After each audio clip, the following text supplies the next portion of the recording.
What's up, y'all? We are back. This is episode 34 of the Nashville Stampede Out of the Park Baseball 24 series. We're here on June 1st, 2035, and the Nashville Stampede are 32 and 24, third place in the NL South Division, a couple games behind the Diamondbacks and Rays. So, things aren't great right now, but I think this is about as bad as we'll probably be. We've had some underperformance. We've had some freak things, kind of like worst case scenario things. So I guess we'll start with the lineup because that's kind of been the biggest issue. You can see Mike Lesko having an awesome season, following up a really good year he had last year too. Him and Kira have kind of carried the offense. Kira definitely bouncing back after. I don't know. It was a good season he had last year, but it wasn't like amazing. Did he get off to a rough start this year? No, he got off to a good start. I must be thinking about another season. Maybe that was last year. Yeah, it was last year when he got off to a tough start. This is also all levels, of course. And then Jace Young, he's been a nice acquisition. Slotting into our 3-hole at the moment. He's just a really good player.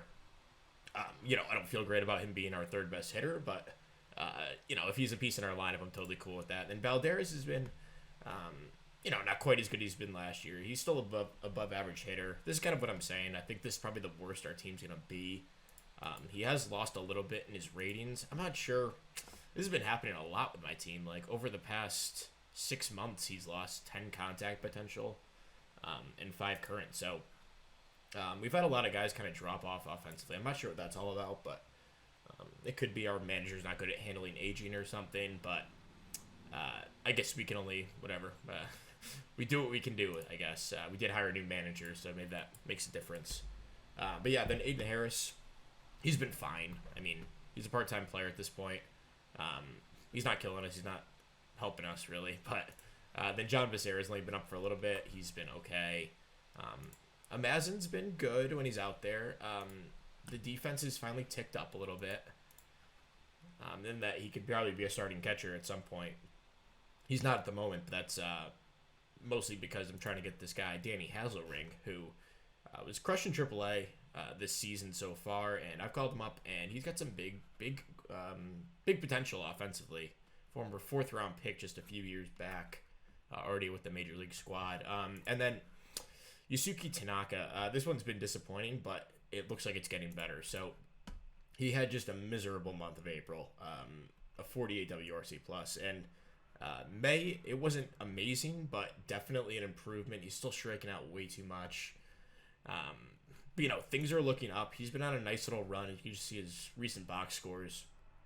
Things have been getting better for him. So I don't think he'll ever live up to the 70 contact or anything, but he could still be a really solid 6 hitter in our lineup. And I have dropped him down to 7th at this point, but hopefully at some point he can be more closer to the middle of the order guy for us. Mike Molinak's been disappointing so far. He's still on pace for 3 WAR because of his awesome defense, but this might be his best defensive season actually so far. He's had a couple of good ones too, but yeah, this has been a great year for him. Defensively, offensively, not so much, but he's a notorious slow starter. He did the same thing last year and wound up being a league average hitter, and if he's a league average hitter with that defense, he's worth the $12 million a year. Although he's not living up to it at the moment, so he still has to prove that he can do that. We talked about Hazelrig. He's up. Only got a few plate appearances. Nothing crazy. Jaden Stroman, we're kind of just holding out hope that we can eventually get a shortstop. Maybe at the deadline we can make a move for someone. I'm not sure who's out there. We're a little bit far out at this point. We still have a couple months, so. But yeah, he's been fine as shortstop. The bat is just not good, though. He's much more like, if he was my second baseman, I'd be totally cool with it, but just not as a shortstop. And then Prince Tucson, Rule 5 pick. He hasn't got a ton of plate appearances, but he's been okay when he's out there, I guess. Then Eddie Els, we just called back up. He's been brutal in just a few, about 63 plate appearances so far. And then pitching-wise, we've had a few injuries. Emilio Marquez has been out for a few weeks. Nothing crazy. It was a sore elbow day-to-day. I forgot why I wound up throwing him on the IL. It's been about a week since I recorded this, but yeah, he was on the IL, so he'll be back in a day. But Jax Bishop stepped in and been pretty good in a few starts. We've asked him to, make 3 starts, and 1 bad one, but 2 solid ones. And overall in the year, he's been much better than he was last season. Isaac Morton continues to be a really quality 2-starter. 132 ERA plus, just about what he did last year. And he's just a really quality top of the rotation arm. Milt Allman's been disappointing. You can see it's been incredibly hot and cold. He had the 7 shutty, 8 1/3 shutout innings, but then, getting blown up in a few starts. That's more bad than good recently, but the good has been great and the bad has been unpitchable. So hopefully he can settle in as he has in years past as a quality 3-4 starter. Johnny Colburn's been really good. Giving us a ton of innings, pitching like way better than he did last year. Nothing's really changed, FIP-wise, I guess. Giving up a few less home runs, which is nice. The BABIP is way down, though, down to like 300, which is probably where he'll settle in with our good defense. Last year, 342. It's tough to sustain a good ERA when guys are hitting 350 against you. And then Robbie Watkins, he's probably not going to be the guy that we drafted that I thought could be like a top of the rotation guy, but as my 5 starter, I'll totally take this. On pace to throw over 200 innings for us. I wish the strikeout rate would tick back up, but the walks have gotten under control. He's a good leader, good work ethic. Totally cool with Robbie Watkins in our rotation at this point. The bullpen has been a little sketchy, though. Merton Blanco has not been great in the back end. He's negative 0.7 WAR. Most of that is the high home run ball, but he's also given up a ton of walks.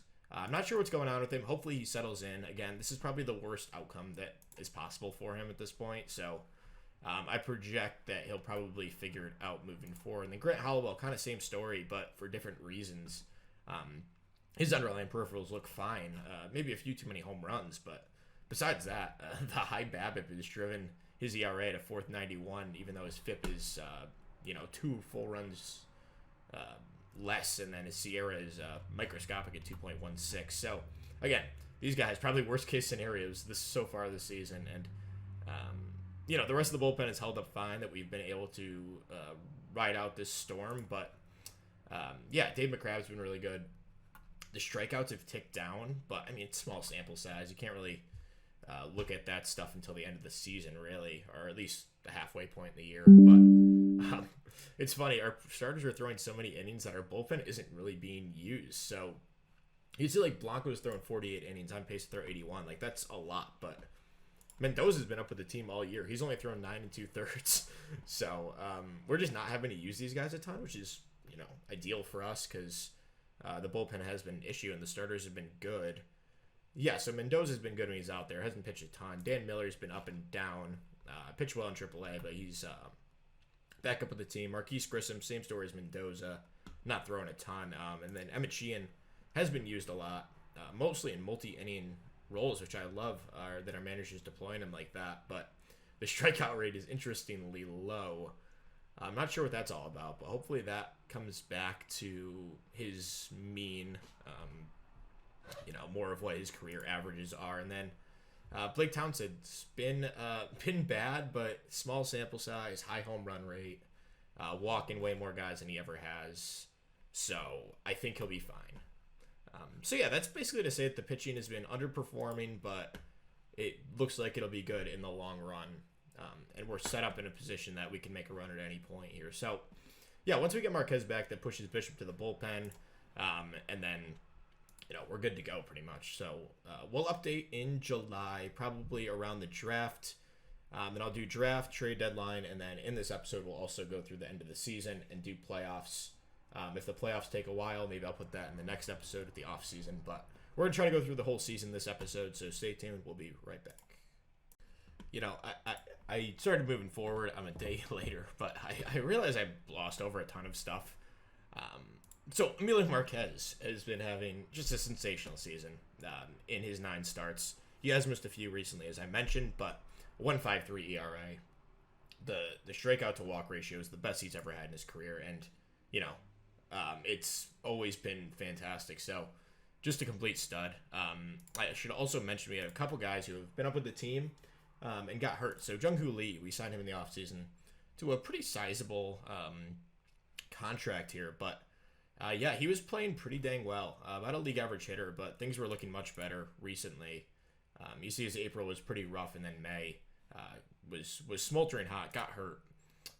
But he's now back on a rehab assignment, so he'll be back soon. But just wanted to update that he's been up with the team. Also, Tamar Johnson, who we signed to a minor league deal. We did have some injuries to start the year. So, yeah, Jace Young was out for a few weeks with a dead arm. So I called up Tamar Johnson, and he actually did pretty well. The last few games he was in wasn't as great, but yeah, he was playing well before he got hurt, and he was kind of my starting second baseman. And some other guys who have been with the team. We still have some guys in the minors, but Chris Grimm I wound up sending down. He just wasn't cutting it. Like, I don't know, the bat's not great. The defense isn't really even good. The arm is unusable. I've been putting him as our starting catcher just because we didn't have a ton of options, but yeah, his framing was unusably bad, and yeah, I just sent him down. He could be up if we have an injury, but I like the catching duo we have because, you know, while Grimm's not a great defender, he also isn't a great bat, and Hazelrig isn't a good defender either, but at least he has a decent bat. So, you know, it just makes sense. Jeremy Hall's a guy I wanted to get up, but haven't really found a spot for him. I think his range is ticked up, though. Yeah, it has. So he's a 65 range, so he could actually, you know, fake it at shortstop for us at some point. Then we have some other guys down here that I've thought about calling up, but no one's made it up yet. Yeah, I don't think anyone's pitched. And then for pitchers, I don't think anyone's played, but then for pitchers, is Heath Andrews?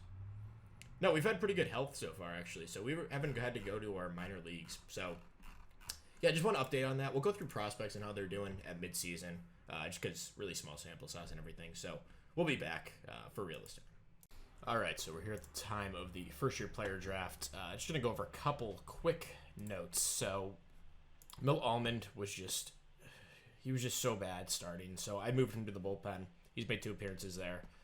Jax Bishop in the rotation, and in 2 starts, he has been magnificent. So, we'll keep going with this for now. Blake Townsend continues to not pitch well out of the bullpen, but Blanco and Hollowell have gotten better. And the rest of the bullpen's been fine. So, and then offensively, it's been a complete disaster. Lesko and Kira, the only 2 guys really hitting. And Young, I guess. Young's been good. And Balderas has been solid too, but not quite as good as he's been. Then after that, it's like complete black holes everywhere pretty much. Molinex has not returned to his, I guess, previous all-star form, but he's on pace to steal 52 bases, which would blow away his career high, and, you know, that adds a lot of value to the team. So we're okay with that for now. Hazelrig came back. He hasn't done much yet, but small sample size. And Jeremy Hall has been installed as our starting shortstop. You know, I don't have super high hopes for him, but if he can give us anything offensively, it would be better than what Jaden Stroman was giving us, which was basically nothing. He's been moved to his reserve role, still playing a bit, but definitely not our starter moving forward, at least at shortstop. Jung-Hoo Lee has come back and played pretty well. You know, not great. Starting DH, you'd want a little bit more than that, but he's been okay. And then, yeah, pretty much, I guess Bob Long's been up. He's played a couple games and has been our best hitter technically. But yeah, everything's been okay. We're 53-40. We're in first place, but you know, it feels like we're approaching the end of this window, and we're kind of holding on to hope here with all these guys. But yeah, Marquez has been amazing. Morton's been awesome. Colburn has regressed. He's had a couple really rough starts here to blow up his ERA over 5. And then Watkins, he's still been good. So, you know, this is starting to feel like, yeah, this window is coming to an end. But we'll try to hold on here. Hopefully we have a good draft here. I haven't looked at the pool yet. We're the 34th pick. Looks like Houston, San Diego, and Philly and Atlanta all jumped up a ton of spots to get those first couple picks. So good for them, and let's jump into it. So we have the 34th pick. Looks like there's a couple. Oh, God. See, this sucks. I wish I had a top pick ever, but that's the downside of being good every year. So whatever. That's just batters. This guy Billy C. Oh my God, that'd be a dream to install into our rotation, and a great personality. This dude's gonna be a complete stud. Let's see where he goes.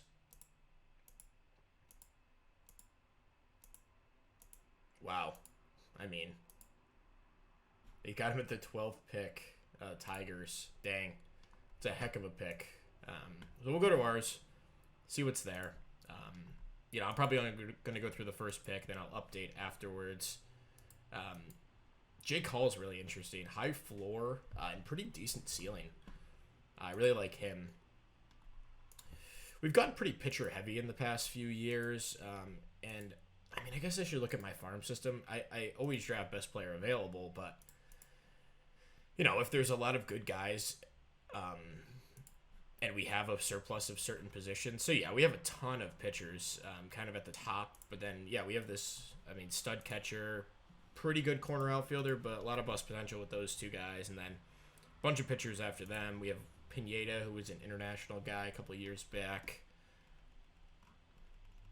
So yeah, we have a lot of pitchers. Yeah, I think we'll probably just take best player.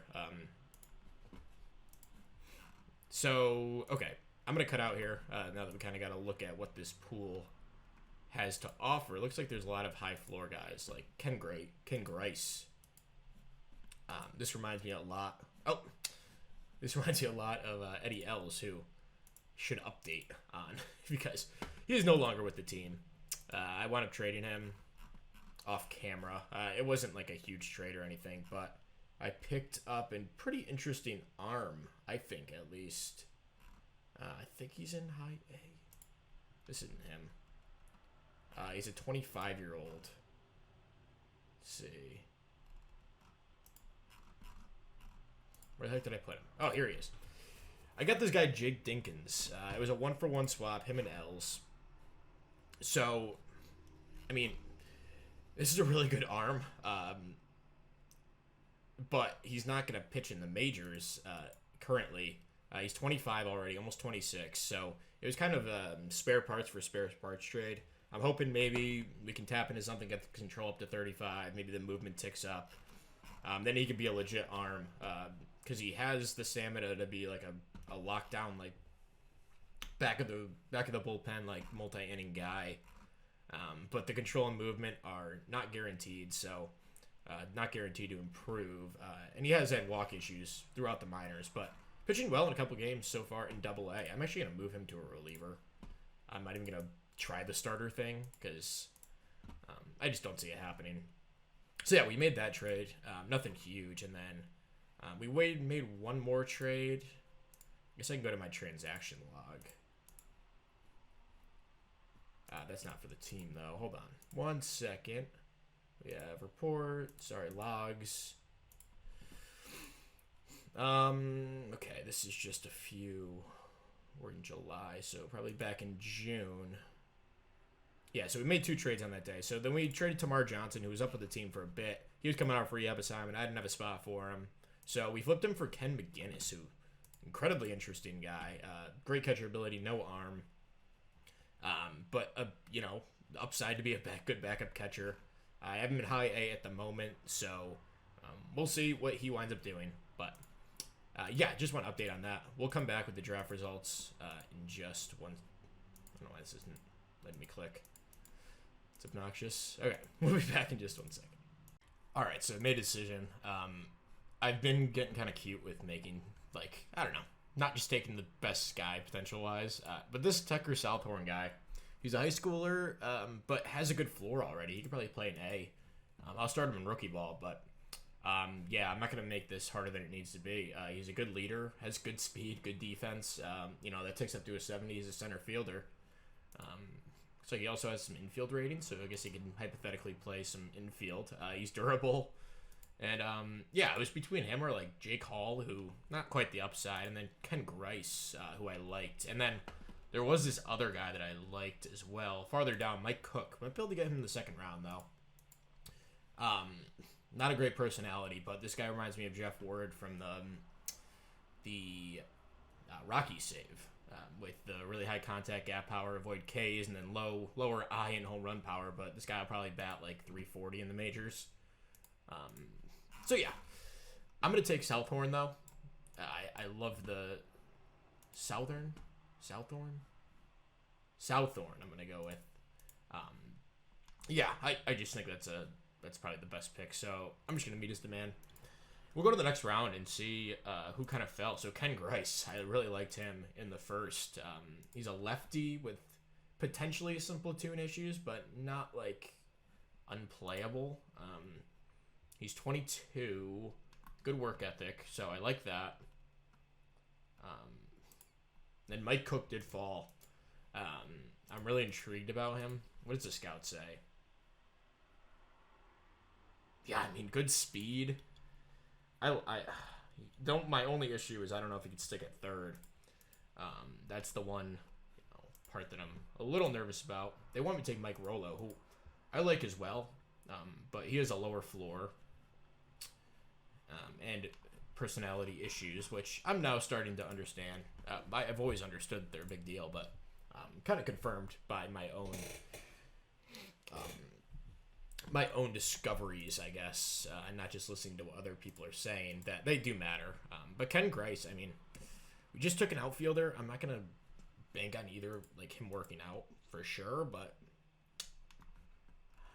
you know what? I'm gonna do it. This is kind of what I did with Jeff Ward too. I kind of tried to talk myself out of it. The personality is concerning, but I'm gonna go with Mike Cook. Brad Dinkin's kind of the same build, but I like the infielders when they have this kind of thing. So, I mean, I don't know. I don't know if he's going to stick at third, and at first base, it's not really valuable. But we're going to go for it anyway. Screw it. He has a low demand, too. So, round 3. Brad Dinkins is here, too. But yeah, I'm going to go off camera, finish the draft. Oh, Jim Mack. This is a guy I loved. I would have taken him in the first round. He made it. He's impossible, though. Explains why he fell. These guys have some high demands, but I like this guy. It's just a reliever. Doug Phillips is a guy I also liked. All right, I'm going to do this off camera. We'll come back with the results. All right, so we're going to quickly recap the important picks in the draft. We did have the supplemental picks, so we had 8 picks that we wound up giving guys, I guess, actual demands instead of just their classic slot. So we took Southorn. I got to figure out how I'm going to pronounce that if he makes the majors. But yeah, looks like a stud first overall pick for us. And then Mike Cook, we took in the supplemental round. I've had a player in past saves that has worked out well, so kind of banking on that. His personality is a red flag, though. And then second round, I love this guy, Steven Latour. Nice upside with the bat and a really nice defensive player. The turn double plays and arm are a bit of a concern at shortstop, but I think he can make it work. I think he has a better chance of sticking at shortstop than second base with the turn double play being that low. That's a little bit more important at second. Then we took another guy, similar build, but not quite as good of an upside, Danny Coffin. Good range. Not the best arm. Probably a second baseman long term, but he could probably be a good utility guy. Decent bat upside. The concern with him is he's 21 and not really well developed. We took another guy, Eric Banfield, a high school version of basically the same player. So we threw 3 darts at 3 similar upside guys, as in they could be a shortstop or second baseman, but at various points in their development. So he's probably the least favorite of the group, but also a guy that I could see being a really good shortstop long term. So we took him in the 4th round. Joe Gibson was our 5th round pick. Looks like he can be a good defensive third baseman. Pretty good upside with the bat, too. And his home run power is pretty well developed as an 18-year-old. We took this guy, Jared Zell, our first pitcher we took. We went pretty hitter heavy. We took him in the 7th round. Decent pitch mix, not my favorite, but could be a good reliever or maybe a starter if he works out well. But yeah, he's well developed as an 18-year-old, which I liked. And then Pat DiMucci, just kind of a dart throw at pitcher. Fastball slider look like they can be legit pitches. The changeup, we'll see if it develops, but yeah, low floor with the movement and control.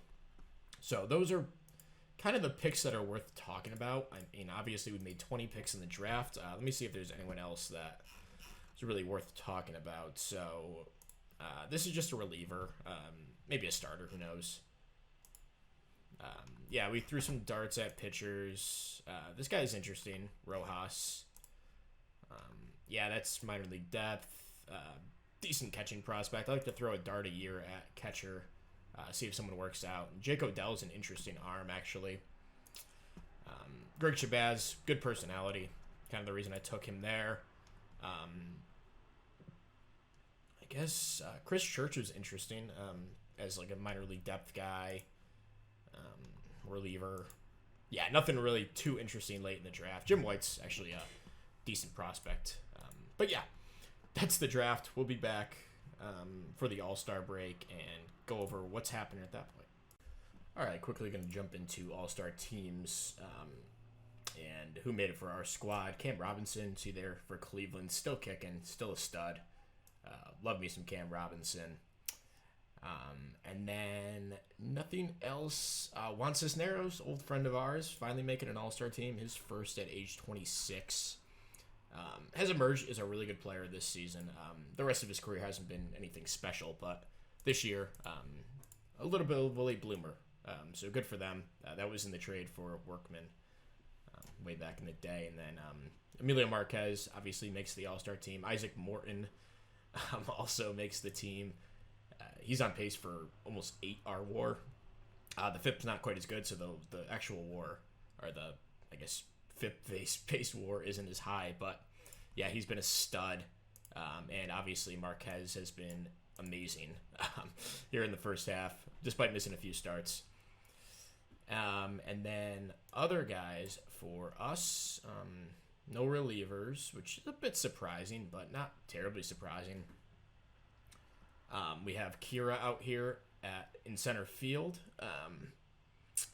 And then, is that our only hitter? I think it is, yes. Maybe I'm missing someone, but I don't see anyone. So, not really surprising either. Maybe Young could have made a run, but he missed some time. And, yeah, none of the other hitters. Maybe Mike Lesko. I mean, he hasn't really accumulated any WAR, so that makes sense. And, like, this dude's having an insane year. And then Antuña has been a stud in the save for a while. And then Valles, who took the spot of Antuña there. But yeah, that's the All-Star teams. We'll come back at the trade deadline and update what's going on. All right, so we have a trade here. It doesn't feel great to do, but I think it's smart for the long term. So next season, we have a lot of money on the books. As you can see, a lot of them expire after next season, but for next year, we're at $183 million, which is $23 million more than we have this season. So we have to try to shed some of that payroll looking forward, and while these guys still have value. So Jaden Stroman is one of those guys who's probably going to have a decent raise next year, up to $6.5 million, and he'll probably just be a backup. I don't know. He's a good leader, which I love, but again, like, his career just hasn't really been impressive enough to pay him $6.5 million to be a backup. And Jung-Hoo Lee also, I mean, he's not guaranteed any money next year, but he's 36 years old. He's wrecked. We signed him in the offseason kind of to be a platoon bat, and he hasn't done enough to really justify being in the lineup. So we have this trade, and we're also throwing in Heath Andrews, who's had an awesome year in AAA and has had flashes in the majors as well. But just doesn't really have a clear path to playing time. And we're going to pick up this guy, Bruce Nothard, who is a fantastic defensive outfielder. Good personality.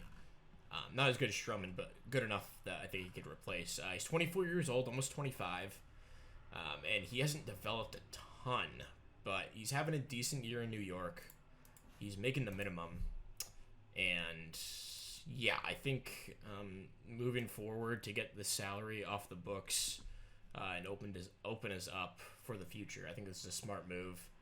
I may see if they want to throw in a little bit of cash. Probably not, but it's worth a look.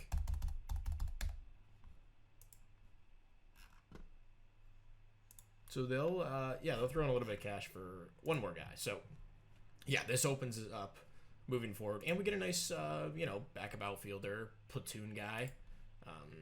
He is better against lefties, which is good. We kind of need that at the moment. So I'm gonna pull the trigger. So we say goodbye to Jaden Stroman, who was a former second-round pick, and had a nice career, albeit unspectacular and probably underperforming what he should have done.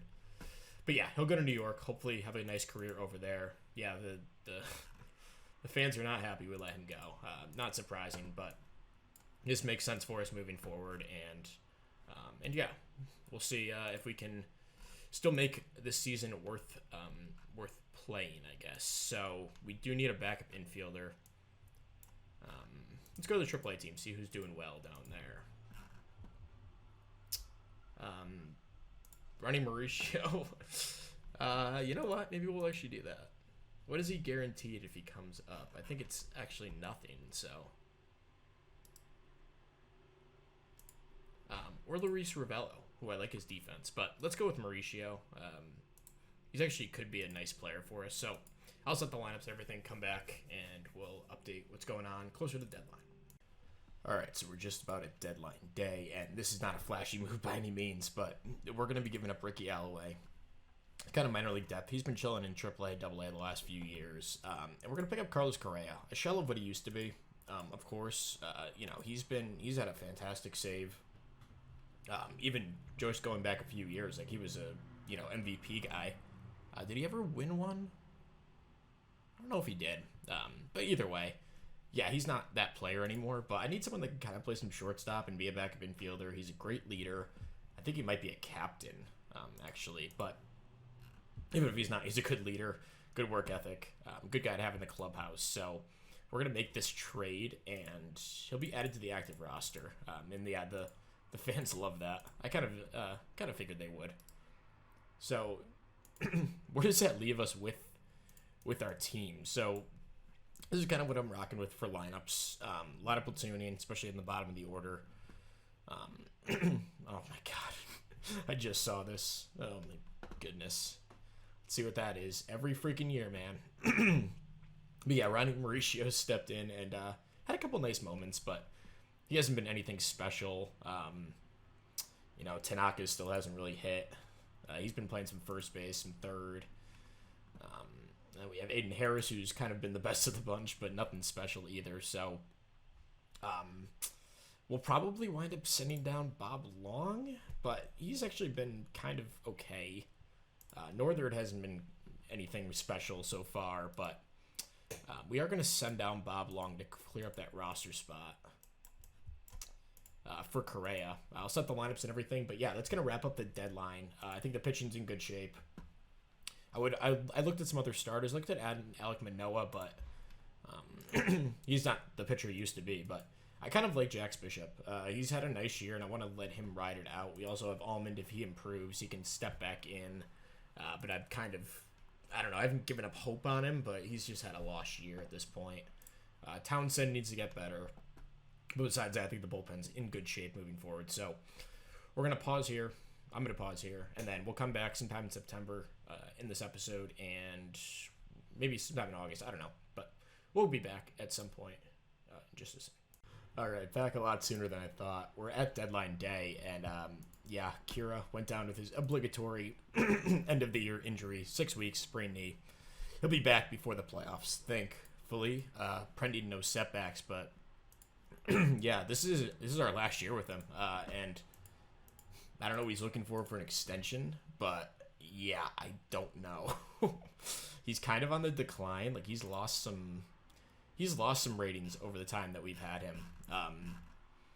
And Yeah, I don't know. We'll have to see where we are payroll wise, and when he does decline his player option, which I assume he will, where we are financially. So I just want to stop in, update that he is out for the next month and a half or so, and he'll be back around the playoffs. But yeah, this lineup is not looking great. I guess we still have opportunity to look for a trade to try to save the lineup.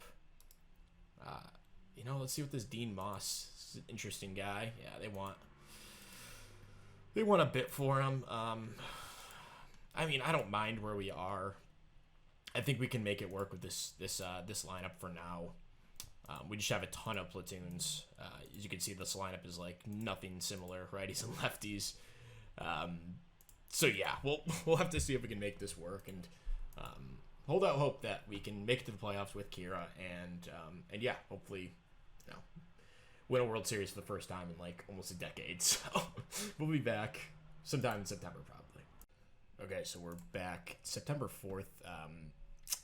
No real reason. I guess Correa went down for 6 weeks, but no real other reason that I stopped in. We had a really tough month, man. We finished 13-15, but it felt so much worse. We had a nice little end to the month, but yeah, we lost. We wound up losing Molinex for a few weeks, and it feels like that's happened a couple times in the save where we lost him and Kira at the same time, and our offense and defense just not able to really recover. But we were able to ride the storm out, and we got Molinex back now. Kira's back in 5 days. So yeah, he's looking at like a mid-September return. I'll probably send him on a short rehab if they even have minor league season still going on. But yeah, we called up Kevin Pearson, who was a former third-round pick. And he was a high school guy when you drafted him. He had some really high upside. They kind of flamed out as a prospect a bit, but has made a return as like a potential starting platoon guy. And he's shown a lot since he's been in the majors. Tanny Hazelrig finally started hitting, and he's been a total stud for us behind the plate. Let's see. Zaire Sprov got called up. He's hit really well after not hitting really at all last year in his taste in the majors. So he's been good.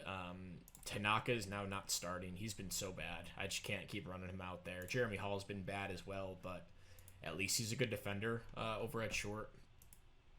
It doesn't cost anything. So the pitching's also been good. Townsend's kind of gotten better. The rest of the bullpen settled in. We gave Milt Allman a couple starts, and he was mixed results as he's been all year. Jax Bishop got booted from the rotation. He had a couple bad starts in a row, and I just couldn't keep watching it. So we called up Tink Hence, and he'll get a run here when we need a starter. But I'm going to mostly go 4-man rotation, pending off days and stuff. So yeah, things hopefully will get better when Kira gets back, but.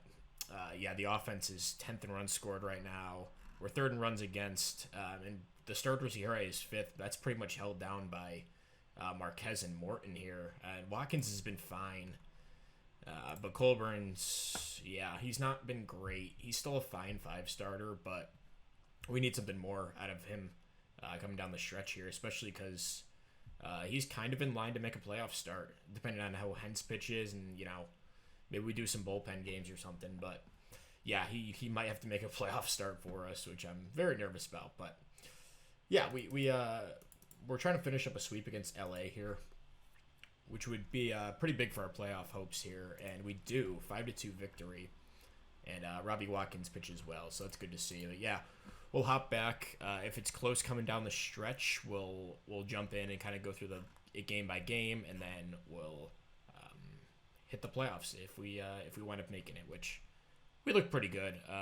Although I know it's pretty crowded here with these 4 teams, and only 3 of them are going to make it. So we'll see if we can hold on and make the playoffs. But we'll be right back. All right, so we're here September 19th, just a few weeks left in the season, and right now we hold the 3rd wild card. We have to hold off the Rangers and Braves and Rockies. To make the playoffs here. It looks okay as of now, but we're not going to catch the Giants most likely. We're probably not catching the Rays. Well, we might. Who knows? But yeah, we have to play really well coming down the stretch here. The bullpen's been blowing a ton of games lately. This is nothing new. But we do have Kira back. He's played okay.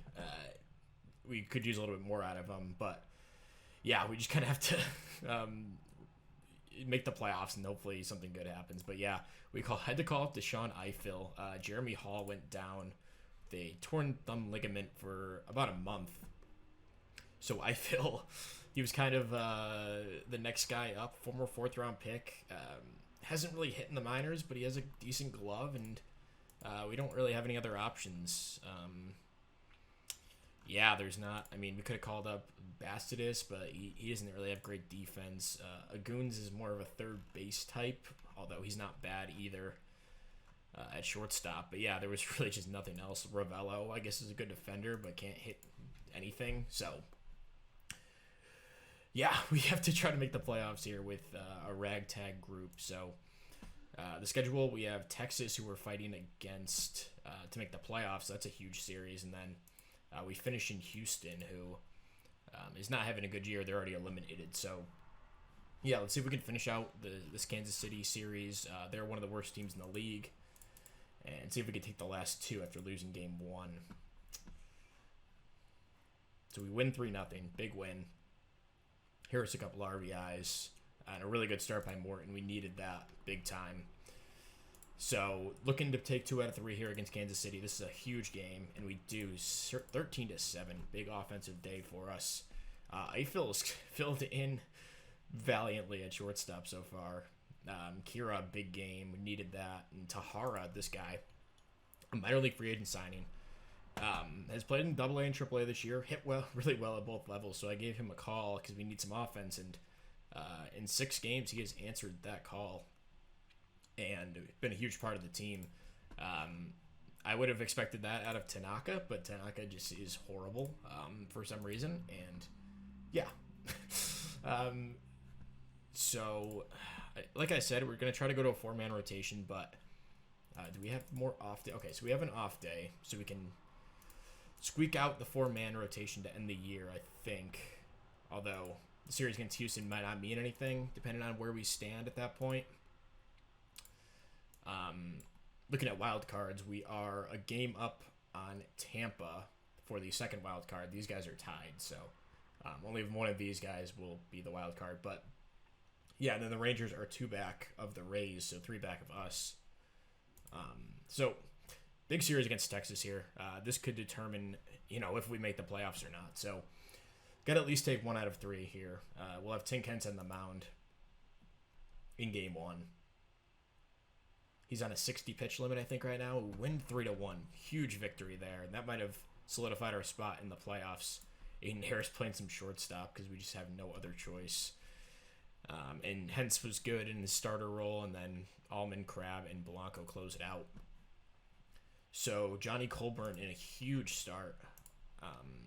Although not as huge since we won game 1. We are now, let's see, 4 up on Texas. So we're looking good for a wild card spot. Colorado's been eliminated, so they're out of the race. And game 2 against Texas, and we win 7-5. So if we weren't in already, we probably are now. Young with a nice game, 3 hits. He's had a really good run here. I don't know where we'd be without him. And Colburn, a really quality start, and then the bullpen does a good job. We also called up Sam Derryberry, who was a 8th-round pick. Kind of drafted him based off name, but he also had some upside. And fastball changeup splitter and has some stamina. Maybe could be a starter long-term. We'll see.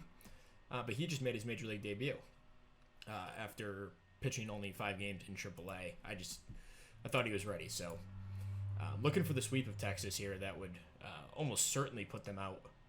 I think this would actually eliminate them if we won this game. And the Rays win.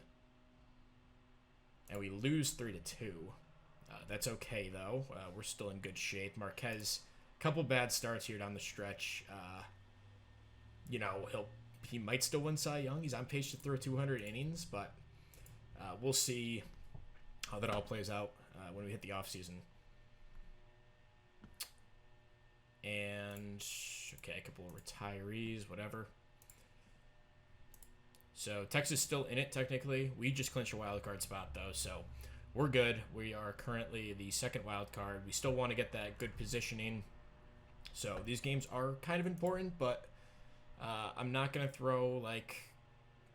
I'll throw Morton here, but, yeah, actually, Watkins and Hentz don't really matter too much in the long term. So we'll throw Morton in game 1 of this series, and we will win 11-9. Young, another big game. He's been huge here. And Kira, another one, too.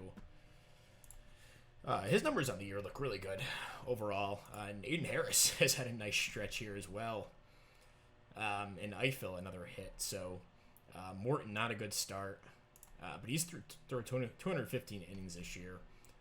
He's been so good. And yeah, we win that game. So let's see. We're a game up on the Rays. This is kind of important still. So we'll pitch Watkins. 6-12 on the year, but a decent ERA, about league average.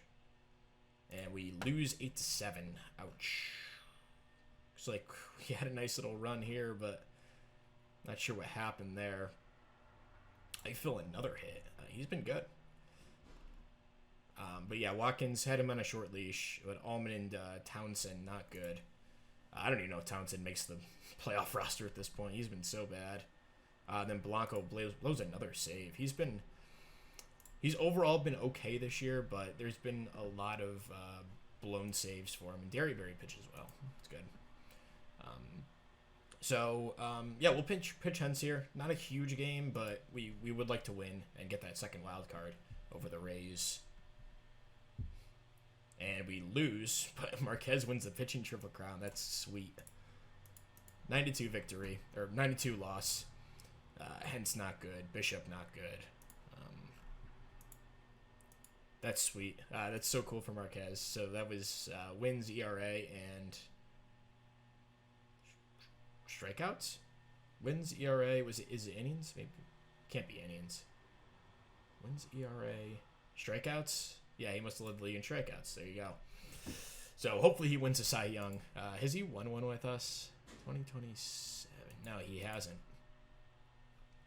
So hopefully he finally picks one up. But yeah. We'll head to the playoffs here. I'll set my roster. We'll be back with our matchup. We'll be playing Tampa Bay. So, yeah, we'll be right back with how this all plays out. All right, so we're here, playoff time, and we're going to be playing the Rays. We're at home for a 3-game set to determine who moves forward. We'll have Marquez, Morton, and Colburn start the 3 games. Colburn showed me enough at the end of the year that I think he can... I don't know. We'll see. I'm going to start him in the playoffs. We'll see if he can pull through. But yeah, Marquez and Morton will start game 1 and game 2. Hopefully we don't have to go to Colburn in game 3. But if we do, we'll see what he can do. And then we have Blanco, Hollowell, McCrabb. Actually, I need to take Blake Townsend off. He's kind of hurt, which sucks because this team has a ton of the Rays have a ton of lefties. And I wanted him to be on the roster, but he's hurt now. So I would love to have another lefty. Don't have a ton on our 40-man. Andy Bumbre is our one lefty that's not currently on the roster. So, I mean, none of the other options are really any good. So I think actually I might add Bumbre. Even though he didn't pitch in the majors at all this season. And also another unfortunate development is that... Deshaun Eiffel, who played pretty valiantly in his time filling in at shortstop in 12 games. I can't add him to the roster because he was not on the 40-man before September 1st. So our only other shortstop option on the 40-man to start this game is Sergio Agundez. And I'm not going to go try to change it or anything. We're going to roll with this because that is the rules. Although we've had some injuries, and I thought maybe I'd be able to add him, but I can't. So I guess the one workaround would be to put Townsend on the playoff IL, and we could add another guy. But Townsend's probably a little too valuable to lose him for this round and potentially next round. So yeah, we'll take a look at the Rays roster. So a really good offensive team, 3rd in runs scored, 6th in runs against. Danny Rouse, an MVP candidate. Last couple of years. I think did he win it? No, he won Silver Slugger. So, yeah, young dude. absolute stud over at second base. Juan Hernandez, a really good defensive shortstop as well. Then yeah, they have a lot of good lefty hitters, which it sucks that Townsend is hurt because maybe he could actually take over a series out of the pen. But yeah, then they have 3 starters. Joe Richmond, pretty young dude. Actually, he's not that young, but looks like they got him in the off season, and then they did sign Paul Skeens. We opted to go with Morton over Skeens, and it looks like it was probably a good decision. Skeens has been good, but he's a little bit older, and it hasn't been quite as good. And then Dylan Dodd is their 3-starter here, who they picked up at the deadline, and it's been really good. So, short series. Let's see if we can do it. Game 1 in Nashville. Marquez on the mound. I wonder what the heck's going on here. A couple of different leagues have been created, or teams have been created. But yeah, we lose 7-4 in the 10th inning. Blanco gave 3 runs. Marquez wasn't great, but wasn't bad enough to deserve a loss to lose that game. But Cunha's got 2 hits, so that's good. But yeah, Young drove in all 3 of our 4 runs. So now backs against the wall here. We got to win these next 2. We have Morton on the mound for this one. Let's see if we can pull it off. And we cannot. So 3-1 loss. Offense does nothing. Morton, a really excellent start, and Blanco lost us both of those games. It's not what you pay a big contract for. He has an opt-out after the season. That's unfortunate. Very unfortunate. A couple solo shots in the top of the 9th decided that series. Joe Richmond pitched well as well, and their star reliever was a little bit better than ours, or a lot better than ours, I should say. But yeah, I mean, the offense has to do more than 1 run there. So that's gonna wrap up this episode once again. It's been a long time, and this was our worst year in quite a while. So yeah, that'll wrap it up. Thank you very much for watching. We'll see you next time. Peace.